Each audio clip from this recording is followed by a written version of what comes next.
নমস্কাৰ আপোনালোক সকলোকে পুনৰবাৰ স্বাগতম জনাইছো মই মজিদ বন্ধুসকল বলগতে চাওক আজি সন্ধিয়াৰ 7টা গুৰুত্বপূৰ্ণ খবৰ প্ৰথমটো খবৰ মোদী চৰকাৰ গঠনৰ লগে লগে আৰম্ভ হ'ল কৰ হস্তান্তৰ প্ৰক্ৰিয়া বিত্ত মন্ত্ৰালয় মুকলি কৰিলে দেশৰ প্ৰতিখন ৰাজ্যৰ বাবে টকা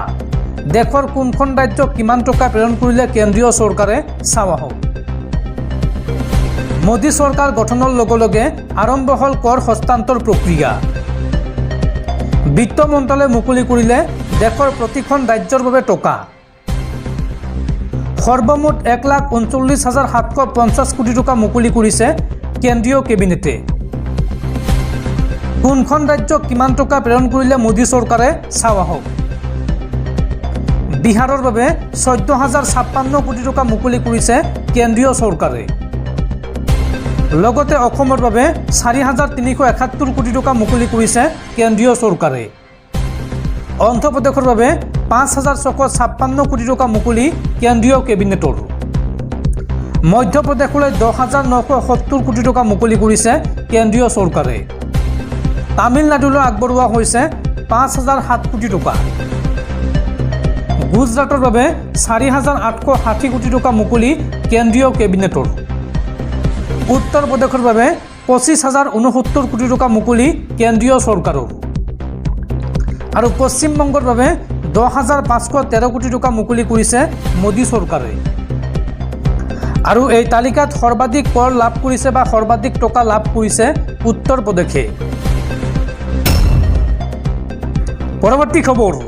ৰাজ্যত পুনৰ সংঘটিত হৈছে আন এক ভয়ংকৰ ঘটনা এইবাৰ লামডিঙত খোৱাপাতিতে এগৰাকী 23 বছৰীয়া যুৱতীক গুলিয়াই হত্যা দুৰ্বৃত্তৰ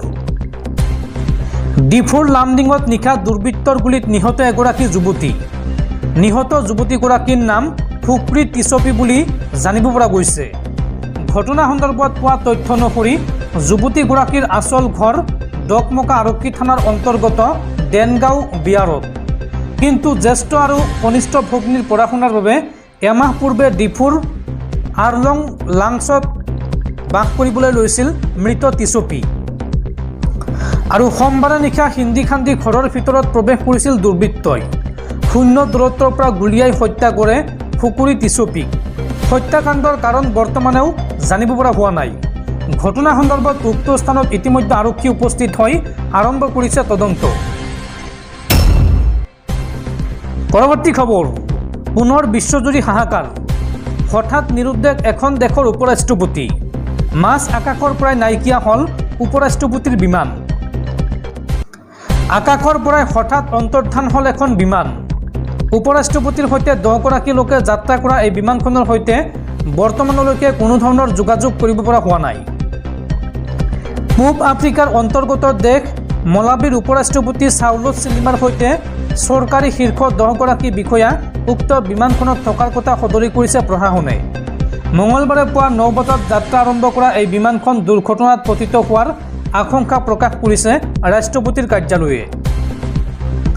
এতিয়ালৈকে বিমানখনৰ দুৰ্ঘটনাৰ সন্দৰ্ভত কোনো কথা আনুষ্ঠানিকভাৱে প্ৰকাশ কৰা নাই দেশখনৰ চৰকাৰে কেইবাটাও উদ্ধাৰকাৰী দলে বিমানখনৰ অৱস্থিতি ধৰা পেলাবলৈ চেষ্টা কৰি আছে যদিও সফল হ'ব পৰা নাই